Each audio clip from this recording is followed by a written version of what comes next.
Is your with sex appeal. But that doesn't mean she's a bad girl either. This is the nicest girl you've ever met who takes her clothes off. Carmen Electra's like apple pie with a lot of ice cream on top. Men melt over Carmen's feminine charms. What do I like to flaunt? Just about everything. From backup dancer to big screen babe, Carmen's made some smart, sexy stops on her way to the top. Carmen Electra is really a part of Playboy, and she's been in the magazine 8 times. She has a very unique form of fame for fame's sake. At the same time, she's very talented. But this popular pussycat's also known for linking up with some leading hotshots. From his royal badness, this hot little 18, 19-year-old, of course they were together, to the NBA's most notorious wild child. She could have went with anybody else, but she picked my ass. And then she found herself a red-hot rocker. By far the sexiest man in entertainment is Dave Navarro. Carmen has a thing for rock star boys, people that your mother would tell you to stay a million miles away from. You know what they say, nice guys finish last, especially when it comes to Carmen and her electrifying love chain. Next. Is everybody ready to meet these guys or what?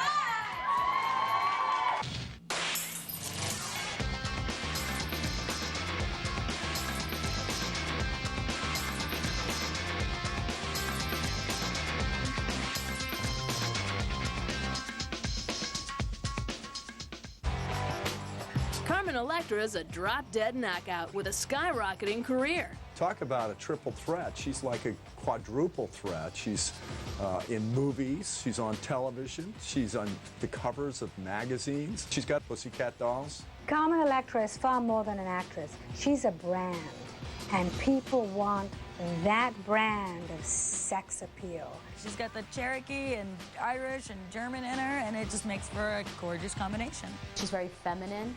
She's also very sexy, and she has a certain charm to her, a certain glow. She has those nice, cold blue eyes. But with Carmen, beauty is more than skin deep. Before I met Carmen Electra, what comes to mind? Obviously, a beautiful, buxom bathing suit model who was on Baywatch. And then you meet her, and you're shocked. You meet this very sweet, polite, pleasant person who's very much a girl from a big family in Ohio. The youngest of 5 children, Carmen Electra was born Tara Lee Patrick on April 20th, 1972, in the suburbs of Cincinnati. Showbiz was in Tara's genes from the get-go. Her father, Harry Patrick, played part-time in a band, and Tara's mother, Patty, loved to sing. So when Tara enrolled in her first ballet class, cha-cha-cha, she turned out to be a natural. She took about 3 or 4 lessons, and it was very obvious that that was a talented child. Tara went on to study at Cincinnati's School for Creative and Performing Arts. By high school, Tara's ample talents commanded lots of attention. People would take notice of her when she'd walk down the hall, but she'd kind of keep to herself. She wasn't outrageous or obnoxious. But the same couldn't be said for her boyfriends. You know, they weren't necessarily bad guys. Just a little obnoxious, you know, outrageous looking, dyed hair, square glasses, earrings, all that good stuff. Kind of the hip-hop type guys, you know. By the time Tara graduated from high school, she was ready to rock out. One of Prince's scouts had noticed her and thought that she might be right for his band, for what he was creating. And she went up and auditioned for him at his house. I think it was a little bit of chemistry there. He realized that she had the look and the sound that he wanted, and he thought he could turn her into a star. In 1990, Tara packed up and moved to Minneapolis, ready to receive the royal treatment. She was a protege of Prince, which is something a lot of people forget, but she came up as a singer-dancer under Prince's wing. Soon after Tara arrived at Paisley Park, Prince issued his first decree: lose the name. Carmen's original name was Tara Patrick, and that doesn't quite fly in Hollywood. Carmen Electra is a much better name. She got the first name from the opera Carmen, and the last name is the name of a goddess. So Carmen it was, but did his royal badness crown Carmen his princess? Her relationship with Prince has been, wildly reported as he had an affair with her and they lived together and they were boyfriend, girlfriend. But she has said adamantly many, many times that they never even kissed. She did publicly say that she had a crush on him, and when she danced to his songs, she fantasized about him. So you've got a crush on Prince, you're fantasizing about him, you're this hot little 18, 19-year-old, and You know, Prince isn't asking you out. Like, of course they were together. When I asked her, you know, what was it like, you know, sleeping with Prince, she was pretty much like... Of course, that's not the only version of the story. And she would just tell me stories about how he felt comfortable with her wearing makeup. Well, she sleeps. I think at that time they were both sleeping in their makeup. Prince is actually a very spiritual person. He's very unusual, which is probably what attracted Carmen, because she does not go for the boy next door. And whatever they did together must have been highly creative. Creative indeed. Prince produced Carmen Electra's self-titled debut album. The CD, however, was a royal flush. Carmen could well have been very despondent when her first CD didn't go platinum. But she reinvented herself. She didn't stop. In early 1993, after 2.5 years in Minneapolis, Carmen left Prince's castle and headed for Hollywood. She was getting tired of waiting around and hearing all these stories of him pursuing other people. Eventually, she started going out and partying and having her own fun. And how? Coming up, Carmen gets real. When she lived with Be Real, he was quite a big star at the time, and she definitely wanted to be a star. And later, the pussycat snags the worm. Well, supposedly I'm the worst guy in the world, but I think she knows different.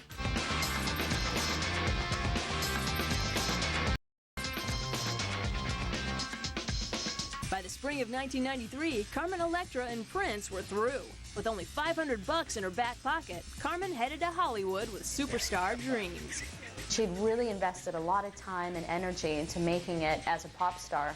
And it didn't work out, but that may be best for her in the end because she's made it as more of an actress or a model or a celebrity now. Lesson 1. In 1994, before landing her first big gig, Carmen picked up a red-hot rap star. Be Real is a member of probably one of the most influential hip-hop groups of the 90s, Cypress Hill. At the time that Carmen was dating Be Real, they were just exploding. Be Real's pro-pot gangsta image was a far cry from Carmen's princely period. It was a pretty serious relationship for Carmen. It was 4 years. It was probably one of her first, really big, intense relationships. When she lived with Be Real, he was quite a big star at the time, and she definitely wanted to be a star. In May 1996, Carmen's stock took off when she peeled off her clothes. It was the beginning, but I don't think it was much general public awareness of her until she appeared in Playboy.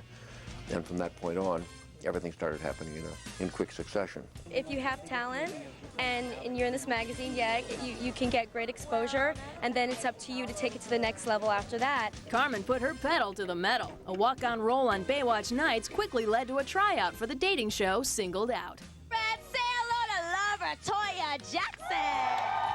Soon, her famous Electra booty shake attracted a legion of faithful fans. The most amazing thing that Carmen Electra ever did was replace Jenny McCarthy on Singled Out.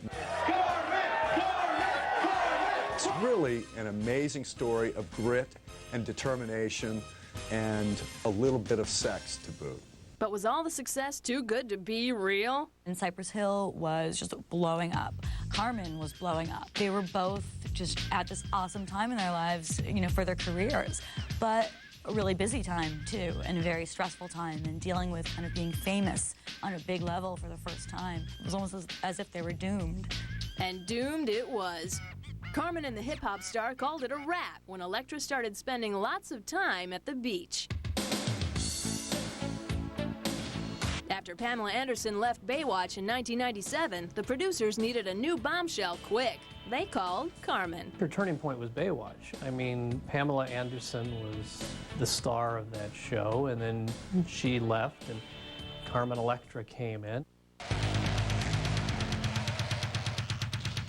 In February 1998, while on a career high, Carmen's love life began to heat up. Dennis Rodman came into Carmen's life just like a hurricane, brought her into the tabloids, and made her seem almost insane. The NBA prankster, notorious for dyed hair, crazy clothes, and wild escapades, hooked up with Carmen at, no surprise, a club. We were all up at this club, and she walked in the door and took off her jacket, and he took her jacket, put it on my lap, and walked away with her. I was like, oh no. Let's call the coat a consolation prize. Soon Carmen and Dennis became the hot talk of the tabloids. Carmen didn't mind the media madness because she had bigger issues to handle. In 1998, her mother and her sister both died within the same week. And it was this bam bam, this just double whammy. Carmen sought out her hoop star honey for support. She jokes about it now, and she says, you know, some people turn to drugs, some people turn to alcohol. I turned to Dennis Rodman.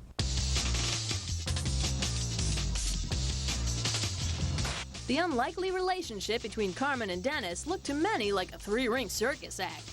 The highlight of the show came in November 1999 when the dancer and her worm tied the knot in an impromptu ceremony at a walk-in wedding chapel in Vegas. But this was one short honeymoon. The day after their wedding, Rodman's agent released a statement saying Dennis appeared to be deeply intoxicated when he said, "I do." It sounded like he was just, you know, yanking her chain right and left, saying that she tricked him into marriage and he was drunk. Like Carmen Electra needs to trick somebody into marriage. Within 9 days, the worm squirmed again. This time, Rodman filed for an annulment. Carmen, however, wasn't ready to let go. She didn't want another loss. He was like a drug. He was like a, you know, great vacation. You know, crazy vacation. You don't have to feel anything when you're moving a million miles a minute. Then they appear at the Lakers press conference together, and she says he loves his wife and they're going to work on the marriage. But she stood by me through thick and thin and still going through me, and hoping that it can last a long time. The marriage only lasted 2 months longer. On April 6, 1999, Carmen filed for divorce, citing irreconcilable differences. Even Carmen Electra couldn't tame Dennis Rodman. But I don't think he's of this world. Hey, you can't blame a girl for trying. Coming up, if at first you don't succeed. You know, that means that we can't, like, hang out, you know, maybe go out and have dinner and have sex or something, who knows? And later, lasting love, Carmen style. She's gotten 2 guys to get tattoos, you know, of her on their body. Every Sunday only on E! The worst guy in the world to hang out with. In the spring of 1999, Carmen Electra cried foul on NBA star Dennis Rodman after 5 months of marriage. With divorce papers filed, Carmen was ready for a more stable relationship. Fred Durst tends to date a lot of famous women. You want some of that? You better come and get it. And Carmen Electra was one of them. Her romance with Fred Durst from Limp Bizkit was kind of short-lived. It was kind of a summer loving thing. Fred has later said that out of all the women that he's dated, that she was the best in bed. The hot summer fling fizzled out as quickly as it flared up. Even after the divorce, Carmen and Dennis Rodman kept seeing each other and having sex because they were crazy about each other. And, of course, sex sells. In August 1999, Carmen and Dennis paired up for a Candy's perfume ad. But it will be odd that the fact that people think that, you know, since we got a divorce and now we're still doing this together, you know, that's It's a little strange, right? That's always like after death. you know, we still be friends, best of friends, and do projects together. You know, that means that we can't, like, hang out, you know, maybe go out and have dinner and have sex or something, who knows? Well, the story took another wild turn on November 5th, 1999. The cops were called in to investigate a domestic disturbance at the posh Bentley Resort in Miami.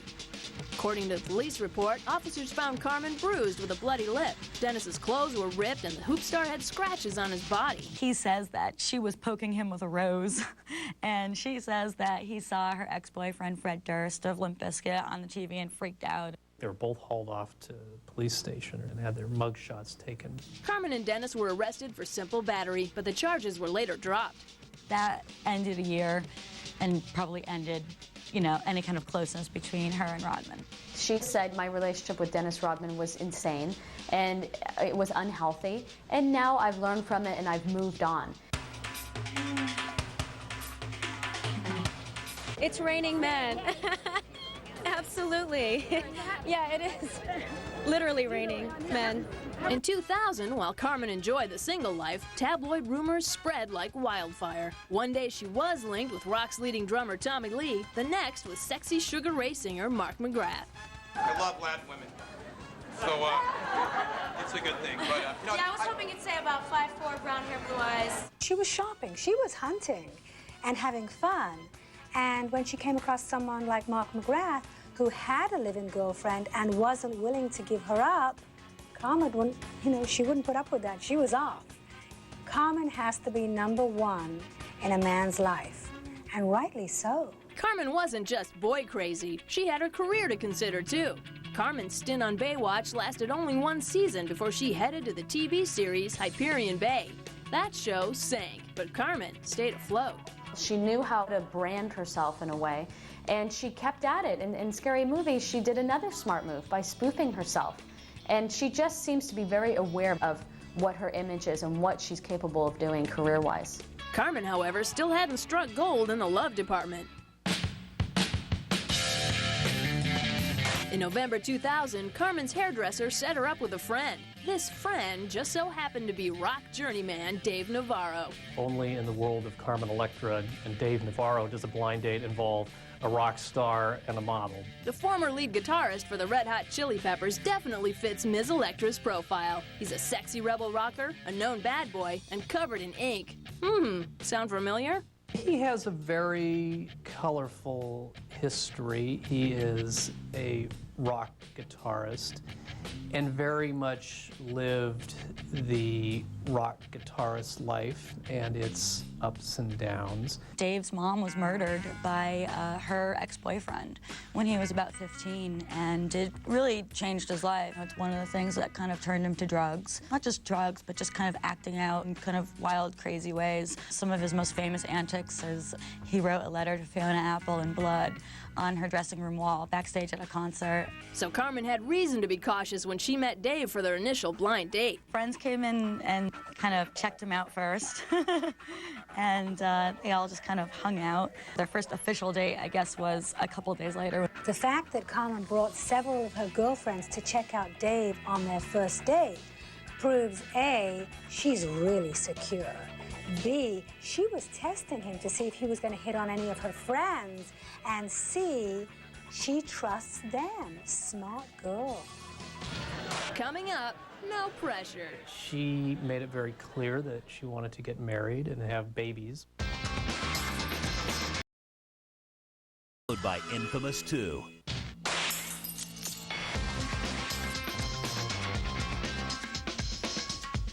By 2000, Carmen Electra dated her share of rock star Romeos. After her Purple Rain with Prince ended, she shacked up with hip-hop star Be Real. But after 4 years, Carmen decided he wasn't the real deal. Then Carmen danced from rock star to hoop star. Her romance with Dennis Rodman led to marriage, divorce, and a commercial deal, all in a matter of 10 months. Carmen quickly hooked up with rocker Fred Durst, but that ended before the tabloid ink dried.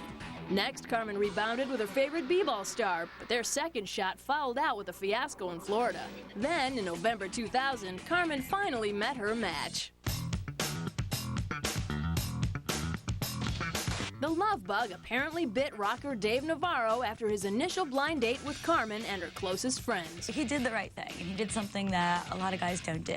He called her the next day and set up, a formal date. They went to go see Requiem for a Dream. It was kind of a way to share a little bit of his past with her. The movie was about heroin addiction. He got off the drugs, he cleaned up, which is, wonderful and very admirable, but he also started to become more human. They hit it off immediately.